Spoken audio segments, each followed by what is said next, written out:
Assalamualaikum warahmatullahi wabarakatuh. Selamat sore, salam sejahtera. Jumpa lagi dengan channel Gorontalo Abah Warkop. Dan di kesempatan yang berbahagia ini saya telah bersama dengan salah seorang pelaku usaha toko muda Gorontalo. Assalamualaikum Pak Sawal. Waalaikumsalam warahmatullahi wabarakatuh. Apa kabar ini Pak? Alhamdulillah bilkhair, sehat. Sehat ya ini. Jadi Pak Sawal, saya panggil apa? Bang Sawal, Kakak Sawal? Panggil apa saja boleh. Karena lebih familiar, saya dengar-dengar dipanggil Kakak Sawal ya. Kakak Sawal. Ya, saya panggil Kakak Sawal ya. Kakak Sawal, mungkin di kesempatan berbahagia ini saya ingin bincang dengan Kakak Sawal soal di sekitar Kakak Sawal lah. Silakan melalui channel Abah Warkop. Kakak Sawal ini data yang Abah Warkop dapatkan salah satu pelaku usaha yang disebut entrepreneur muda tapi tersembunyi. Ya kira-kira apalah? Kalau muda iya. Ya. Kalau muda iya. Ya. Dan kalau tersembunyi kayaknya enggak. Enggak ya. Karena di saya mungkin berdasarkan pengalaman orang tua ya sebagai pedagang. Orang tua itu seorang penjual nasi kuning. Iya.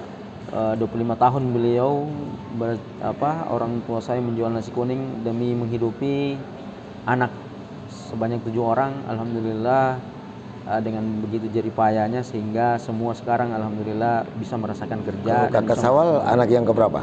Saya anak kelima. Anak kelima. Anak kelima dari 7 bersaudara. 7 bersaudara. Laki semua, perempuan? Kami 3 laki, 4 perempuan. 4 perempuan. Ya. Nah, masih berarti keluarga besar lah. Alhamdulillah. Alhamdulillah. Nah. Kehidupan awal itu di mana Kakak Sawal itu? Kami lahir dan besar di Kendari. Kendari. Alhamdulillah pada saat 2007 kemarin kami mendaftar tentara. Iya. Masuk TNI Angkatan Darat, lalu kami ditugaskan di 713 Setyatama. Setyatama Gorontalo. 2008 sampai 2013. Alhamdulillah 2013 mendapatkan wanita terbaik di Gorontalo. Jadi sudah berkeluarga putri Gorontalo?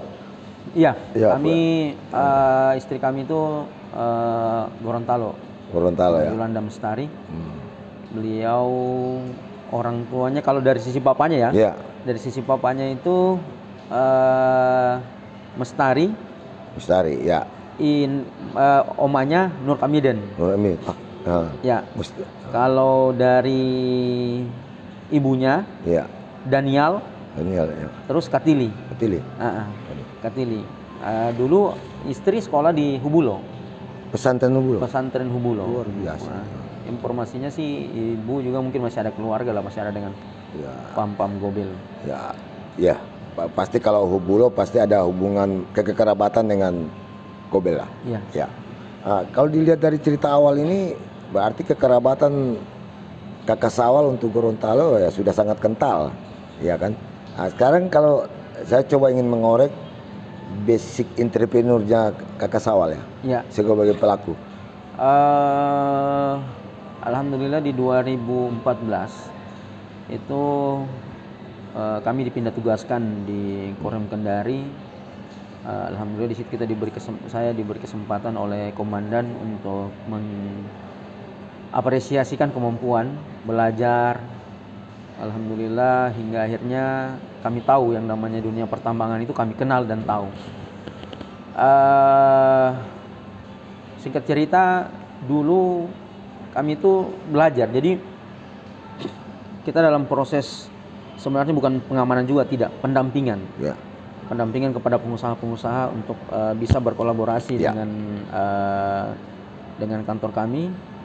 Namun saya tidak memanfaatkan itu cuma karena sebagai tempat untuk mencari uang, tetapi saya bagaimana bisa belajar memahami hingga akhirnya dari situ pengalaman itu di 2019 pimpinan kami melihat kayaknya saya sudah bisa, dalam ini pimpinan yang swasta ya, melihat saya sudah bisa jalan sendiri. Saya belajar untuk jalan sendiri, memberanikan diri untuk belajar jalan sendiri. Karena menurut saya sesuatu yang kita tidak mulai pasti tidak akan tahu. Bagaimana kita mau tahu endingnya kalau kita tidak mulai? Yes. Sudah itu saya mengambil hal ini, prinsip ini yang saya coba bawa dan kembangkan di Gorontalo, karena saya tahu sebenarnya potensi apa yang ada di Gorontalo ini. Potensi apa yang di Gorontalo ini, kalau kita tidak mulai, kapan kita tahu? Ya. Karena tidak mungkin ada hasil kalau kita tidak mulai. Harus memulai dulu ya. semuanya. Dari cerita ini kelihatan feeling dan bakat talenta Kakak Sawal dari sisi bisnis itu sangat tajam. Mungkin warisan dari orang tua. Terdidik suasananya itu dari kecil. Ya, dan memang kalau orang tua dari kecil memang menjual, berdagang, memang berdagang, dan memang kenapa rata-rata UMKM itu atau pengusaha itu maksudnya mengawali dengan berdagang. Karena memang kita juga dalam agama, ya, simpul Rasulullah kan berdagang. Ya. Jadi memang berdagang ini adalah salah satu kegiatan yang sangat luar biasa. Ya, dan itu sunnah lah. Dan selain sunnah ya. Selain sunnah juga, dan itu memang bisa dapat mengembangkan potensi ekonomi kita, ya, baik ekonomi maupun sumber daya manusia. Karena dalam dunia perdagangan itu akan ada saling menukar pembicaraan. Iya. Gitu. Jadi kalau begitu, bagaimana pandangan Kakak Sawal terhadap Gorontalo yang katanya orang sumber daya alamnya luar biasa dan sumber daya manusianya juga yang luar biasa. Sebagai seorang yang entrepreneur, seorang pebisnis melihat potensi Gorontalo. Untuk itulah kami sebenarnya melihat Gorontalo ini sangat luar biasa ya. Kalau saya boleh memandang ini kesempatan besar sebenarnya. Iya. Cuman memang kita tidak bisa salahkan. Karena begini, sesuatu itu kalau dikerjakan kalau bukan ahlinya, ya, maka akan tunggu kehancuran, ya. Tidak baik. Tidak baik. Jadi kita tidak bisa mengatakan bahwa hari ini tidak kenapa masih termiskin kelima. Sebenarnya itu yang saya pengen nih. Saya pengen sebagaimana tujuan dari KKRG, Kakak Rahmat Gobel membangun Gorontalo ini, kita ingin berkolaborasi. Kita ingin berkolaborasi dengan pengetahuan yang kita punya dan teman-teman yang di luar yang teknologi kita bisa berkolaborasi sehingga benar-benar kita bisa memanfaatkan sumber daya alam yang ada di Gorontalo ini. Iya, kita tidak bisa. Saya sih kalau prinsip saya pribadi ya, saya tidak bisa memaksa orang untuk mengembangkan karena memang tidak punya keahlian di bidang itu. Bagaimana saya mau memaksakan seorang konsultan atau seorang kontraktor properti atau kontraktor bangunan harus saya paksa menjadi kontraktor tambang? Ya, jelas. Itu perlu waktu yang sangat. Ada proses waktu yang. Ya, oleh karena edukasi itu, pengetahuan itu, pengalaman itu kami punya, kami ingin berkolaborasi sehingga berkolaborasi kami sebenarnya ingin melalui independen lah. Ya. Independen sehingga bisa memberikan edukasi kepada teman-teman di Gorontalo sehingga kita bisa hadir sebagai provinsi yang berdiri di kaki sendiri. Ya. Nah, karena kenapa kita bisa lihat ya dari sisi pendidikan saja. Kalau kita melihat dari sisi pendidikan, Gorontalo ini memiliki sumber mineral yang sangat luar biasa. Tetapi bisa kita saksikan hari ini, apakah di dalam dunia pendidikan SMK pertambangan saja mungkin selama ini nggak ada, hampir ada tidak. Mungkin kami baru dapat informasi ada mungkin baru 20 orang. Tetapi fakultas pertambangan belum ada. Belum ada. Padahal kita punya perguruan tinggi besar. Padahal kita punya perguruan tinggi besar. Ya. Yang inilah yang sebenarnya kami ingin bersama-sama sesuai dengan pesan KKRG juga, kita ingin berkolaborasi mengembangkan itu. Mengembangkan potensi yang ada di sumber daya alam dengan harapan bahwa seluruh masyarakat Gorontalo ini bisa sejahtera. Iya, luar biasa. Karena kalau saya melihatnya ya kita sudah mencoba nih ikon kita sebagai pertanian. Ya. Yang berapa puluh tahun mungkin berapa tahun mulai zamannya dari Pak Padel, kemudian Pak Rusli. Ini memang agak susah untuk mengembangkan atau mengangkat potensi yang ada di Gorontalo. Kita mencoba ingin membuka inovasi baru nih. Mungkin ikonnya kita sekarang bagaimana dengan tambang atau dengan mineral yang ada di Gorontalo ini bisa mensejahterakan masyarakat Gorontalo. Tentunya dengan kaidah-kaidah pertambangan yang baik dan benar. Artinya sesuai dengan regulasi, aturan. Sesuai dengan regulasi dan aturan. Sehingga kalaupun sebenarnya buruknya, itu pun nanti akan diterima oleh masyarakat Gorontalo sendiri. Daripada seumpamanya hasilnya bukan orang Gorontalo yang menikmati. Iya, betul. Lebih bagus mohon maaf ya kata kasarnya, tahu-tahu kita nikmati hasilnya, kalaupun ada buruknya kita juga yang menikmati. Orang yang mati ya. Tapi kan orang menikmati hasilnya juga kan Ya. ya, begitu. Paling tidak begitu. Tetapi saya pikir dan saya yakin bahwa dengan adanya teknologi yang sangat baik, dengan tentunya kaidah-kaidah penambangan yang bagus, dengan sesuai aturan, saya yakin Gorontalo ini mampu untuk mengembangkan dirinya dan pasti bisa meninggalkan posisi kelima termiskin. Dan harus bisa itu. Insya Allah sebenarnya Punya bisa. keyakinan. Kalau sudah itu kami mau panggil apa nih? Aba saja. Sudah itu saya Bang Aba ya. Saya sebenarnya ingin berkolaborasi, ingin berteman dengan semua teman-teman yang ada di Gorontalo ini, sehingga kita bukan bertujuan untuk apa, tetapi bertujuan untuk sama-sama membangun Gorontalo. Iya. Walaupun orang bilang saya bukan orang Gorontalo, tetapi insya Allah darah dan jiwa ragaku saya sumbangkan untuk Gorontalo. Artinya ya kita sudah bukan pada zamannya lah. Kalau kita ini orang siapa, orang dari mana, sudah. Yang prinsip yang kita harus pegang yang Bapak katakan, di mana kita berpijak, langit di situ kita junjung. Saya yakin kita ini kan Indonesia Raya. Masih Indonesia Raya. NKRI. Ya, kita berbineka tunggal ika, berbeda-beda tapi kita satu. Bukan berarti orang Gorontalo, orang Kendari tidak bisa datang di Gorontalo, terus orang Gorontalo tidak bisa datang di Kendari, terus orang mana tidak bisa. Kita sepanjang kita masih Indonesia Raya, saya yakin. Kita ambil contoh, alhamdulillahirabbil Kakak Dani Pomanto bisa mengembangkan Kota Makassar. Dan bisa diterima dengan Kota Makassar. Kenapa? Dengan konsepnya. Dengan semangatnya membangun, bisa membangun Kota Makassar sekarang yang sangat luar biasa. Prinsipnya siapa yang ingin memberikan kesejahteraan pada rakyat yang ada di satu tempat itu yang harus kita utamakan. Itu dia. Contohnya Dani Pomanto kan. Dani Pomanto, dan saya yakin juga. Lalu sekarang bagaimana dengan keturunan saya nanti? Apakah bisa dipisahkan kan hari ini? Mereka biar bagaimana orang Gorontalo, apalagi tidak menutup kemungkinan kami memang berkeinginan karena kami almarhum Bapak udah meninggal. Kemarin kami almarhum Bapak udah meninggal. Jadi kami berkeinginan mungkin hari tua kami mungkin di Gorontalo ini. Ya, insya Allah. Kakak Sawal, kalau lihat visioner Bapak ini visioner, kalau Abu Warkop katakan jauh memandang dengan tataran operasional. Kira-kira sektor apa yang Kakak Sawal lihat untuk sangat potensial? Tadi disebut pertambangan, pertanian. Mungkin sektor-sektor yang menurut kacamata Kakak Sawal yang bisa dikembangkan di Gorontalo. Kalau saya secara pribadi ya melihat Gorontalo ini, yang pertama kita bisa mengembangkan dalam pertanian. Yes. Ya. Kenapa pertanian kita agak kurang berhasil? Karena agrobisnis kita belum kembangkan agrobisnis. Kita masih terpenjara dengan petani tradisional. Iya. Sudah itu nanti saya akan ajak Aba Warkop. Siap. Nanti akan ada contoh pertanian kita sehingga bisa mengembangkan agrobisnis. Di sini kan kita rata-rata di Gorontalo cuma tanam padi, DP palawija, paling jagung sama rica.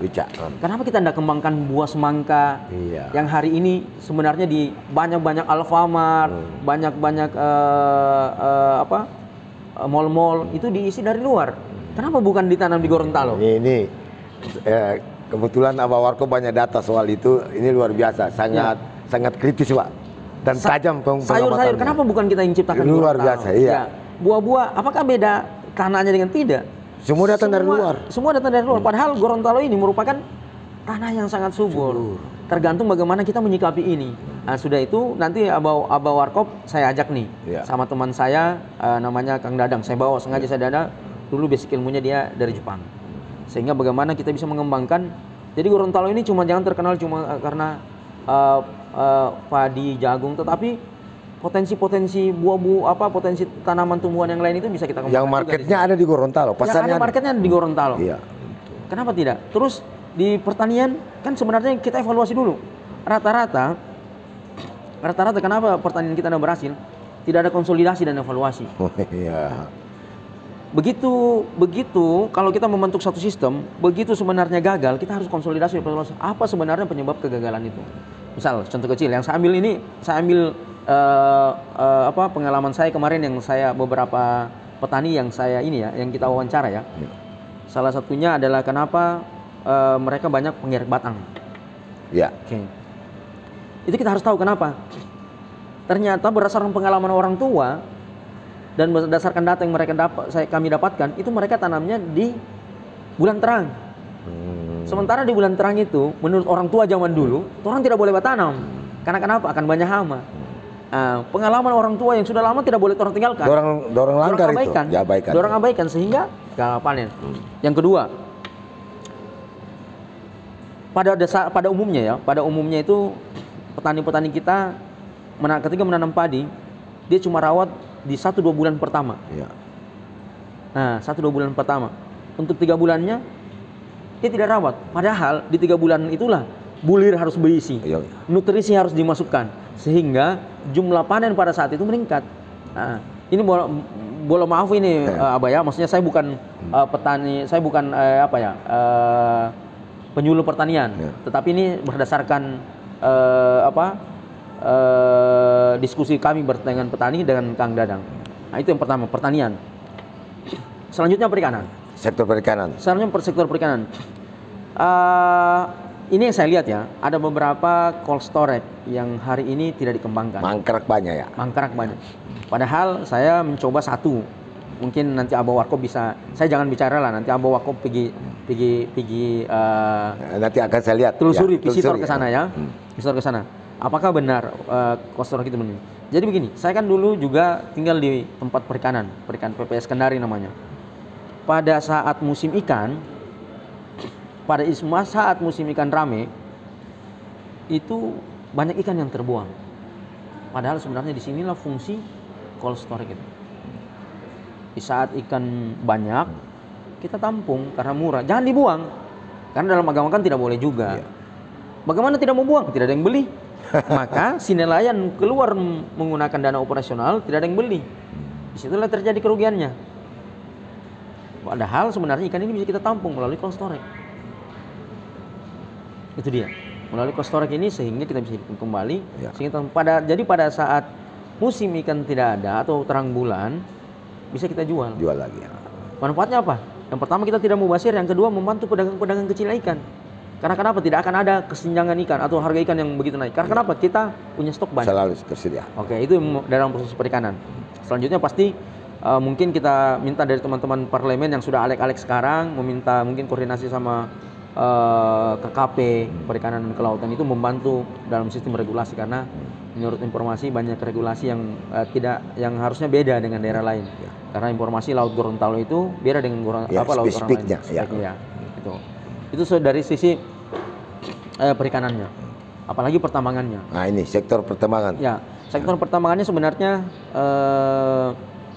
industri sudah bisa kita masukkan sebenarnya di Gorontalo ini dengan melihat sumber daya alam yang kita punya. Jadi kalau menurut Kakak Sawal, pertambangan itu sebenarnya bisa diintervensi dengan industri ya.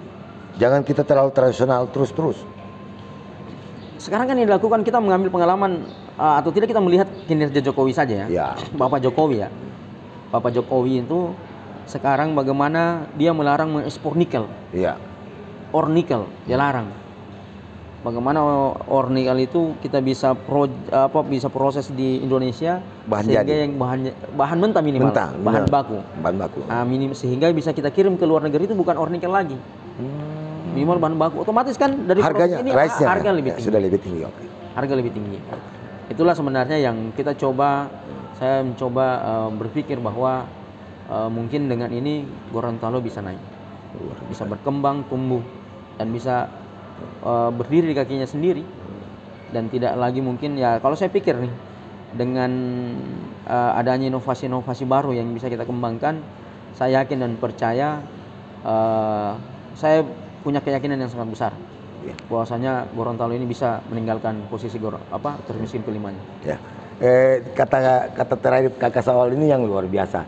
Saya yakin dari yang saya pernah baca sebuah buku manajemen, yang paling utama itu adalah keyakinan, percaya diri dulu. Iya. Kalau kita sudah hilang percaya diri itu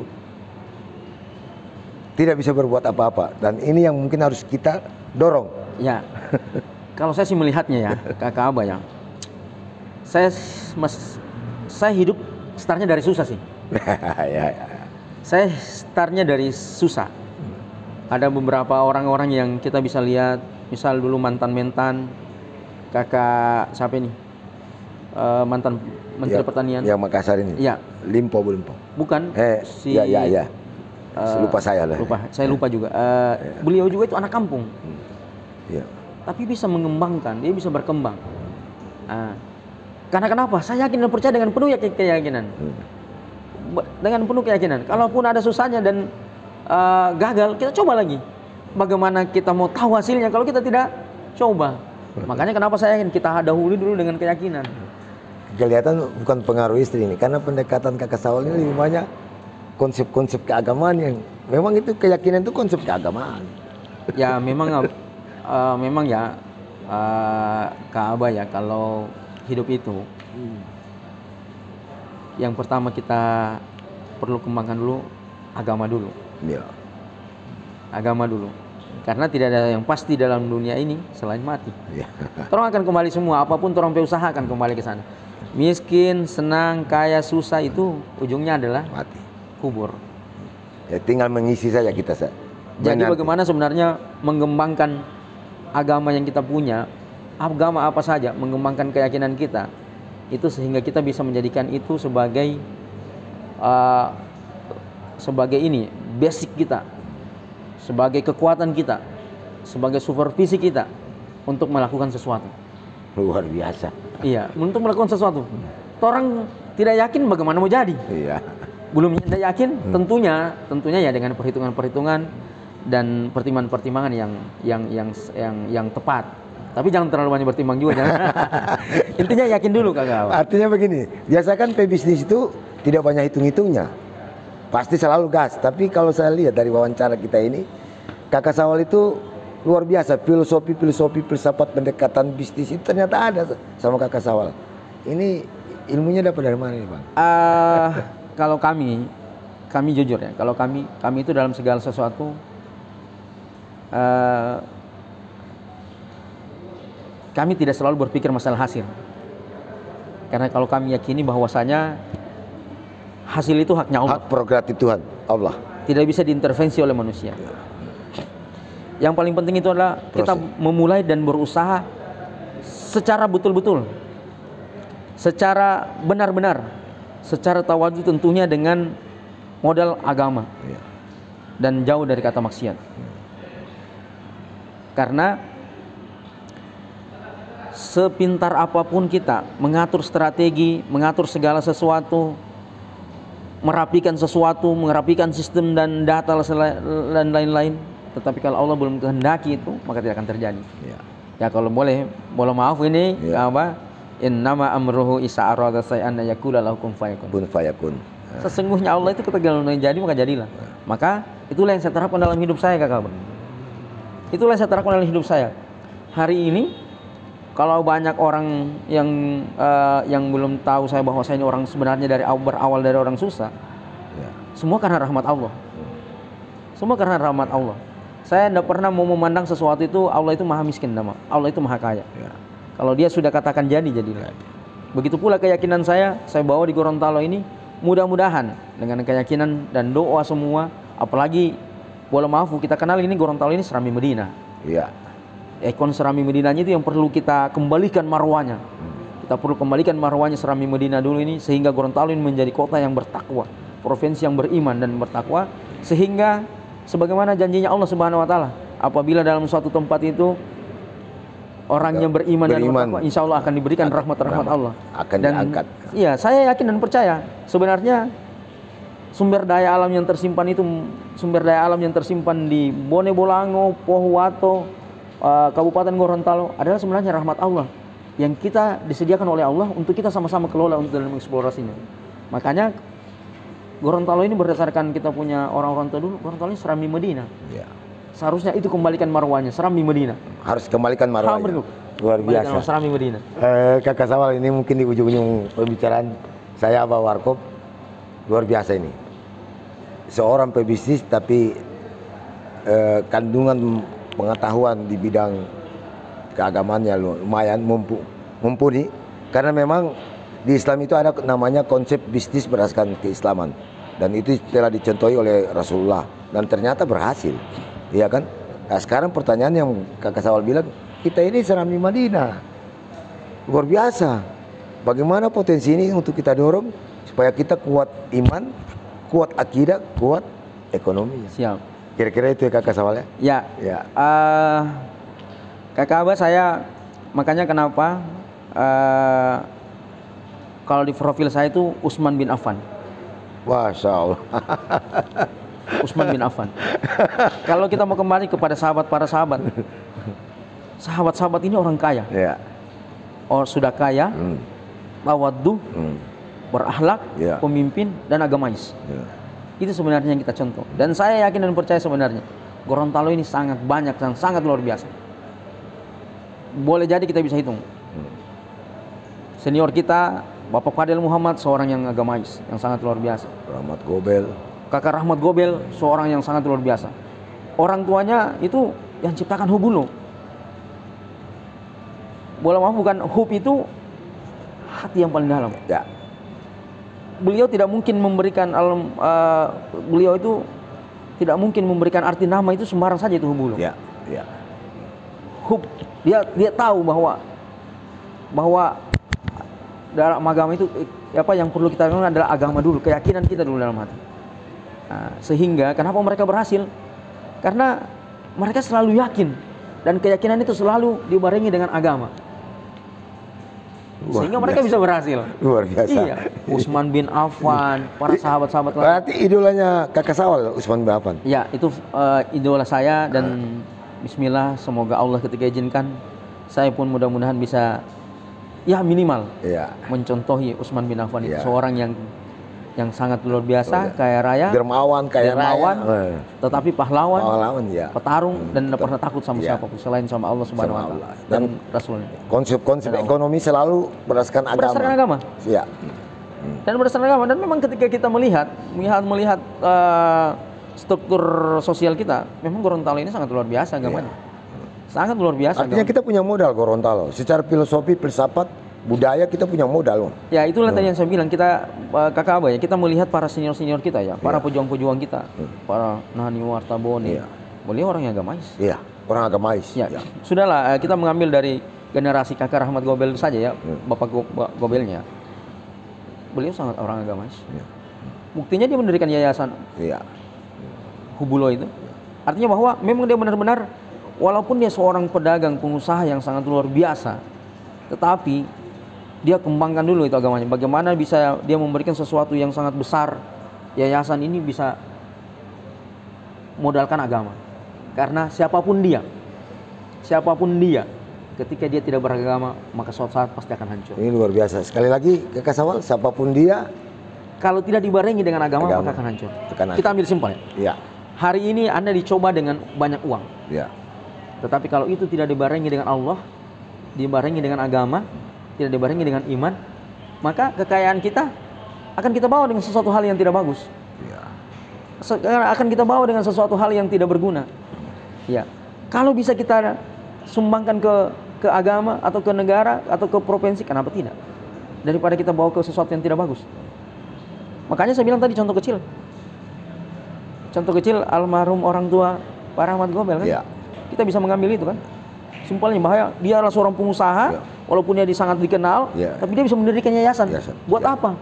Buat mendirikan agama, pondasi minimal pondasi agama dulu. Sehingga ketika kita diberikan kesuksesan, diberikan kekayaan, uang, kita bisa mengontrol kekayaan itu. Dan tidak mengherankan kalau Pak Muhammad Taib Gobel ya, orang tuanya Pak Rahmat Gobel, itu turun di generasinya kekuatan ekonominya karena kekuatan agamanya. Iya. Karena didikan agamanya. Didikan agama, dan kita tidak tahu kesuksesan kita sebenarnya bukan dari kita. Iya. Kesuksesan yang apa yang hari ini yang kita dapatkan itu, Kakak Abah, cuma 10% kita punya. Karena 90% adalah doa dan amalan orang tua. Masya Allah. Itu. Makanya kami selalu yakin bahwasanya kalau sesuatu kita jalankan ini di Provinsi Gorontalo, insya Allah Gorontalo ini bisa berkembang. Gorontalo ini bisa maju. Artinya Kakak Sawal mengharapkan marilah kita bangkitkan ekonomi Gorontalo, tapi jangan lupa landasan kita agama. Agama. Apalagi Gorontalo adalah kota Serambi Madinah yang sangat kental agama dan budayanya. Ya. Kira-kira itu Pak. sebagai closing statement Kakak Sawal di pertemuan kita yang berbahagia ini. Kata-kata akhir kira-kira apa pesan-pesan Kakak Sawal untuk masyarakat Gorontalo? Sebagaimana tagline saya, Gorontalo bisa hebat. Gorontalo bisa hebat. Ya. Artinya bahwa dengan pondasi konsep agama dan keyakinan, Gorontalo ini dan didukung dengan potensi sumber daya alam yang kita miliki dan diproses oleh orang-orang yang insya Allah pengusaha yang beriman, pengusaha yang baik, saya yakin dan percaya. Saya yakin dan percaya. Sekali lagi saya yakin dan percaya bahwasanya Gorontalo bisa hebat. Hari ini boleh saja Gorontalo diklaim sebagai daerah termiskin kelima. Tetapi saya yakin dan percaya dengan adanya kemauan kita untuk berubah, insya Allah mungkin dengan doa kepada Allah Subhanahu Wa Taala kita yakini bahwa 5 tahun ke depan ataupun 10 tahun ke depan kita bisa meninggalkan kemiskinan dan bisa mengangkat derajat provinsi Gorontalo ini. Dan itu adalah keyakinan Kakak Sawal. Dan itu ada di cita-cita kami dan keyakinan kami. Oke. Terima kasih Kakak Sawal. Siap. Ini luar biasa diskusi Abah Warkop sampai Abah Warkop terbawa. Yang artinya jujur saja tidak disangka ya diskusinya itu jadi dibawa ke bagaimana ekonomi diletakkan pada pondasi keagamaan. Dan ini memang wajib kita karena Gorontalo adalah daerah yang sangat kental agamanya. Terima kasih Kakak Sawal. Terima kasih Kakak Abah. Sukses selalu. Insya Allah semoga Allah mudahkan segala urusan. Amin. Amin. Assalamualaikum warahmatullahi wabarakatuh. Waalaikumsalam warahmatullahi Ya wabarakatuh. demikianlah sahabat Abah Warkop bincang singkat saya dengan Kakak Sawal, pengusaha yang masih dihitung umurnya masih muda, tapi ternyata Pak kalau orang Gorontalo bilang badaging. Apa yang dibicarakan ini badaging. Oke, demikian dari Gorontalo untuk Indonesia. Salam kebangsaan. Assalamualaikum warahmatullahi wabarakatuh. Waalaikumsalam warahmatullahi wabarakatuh.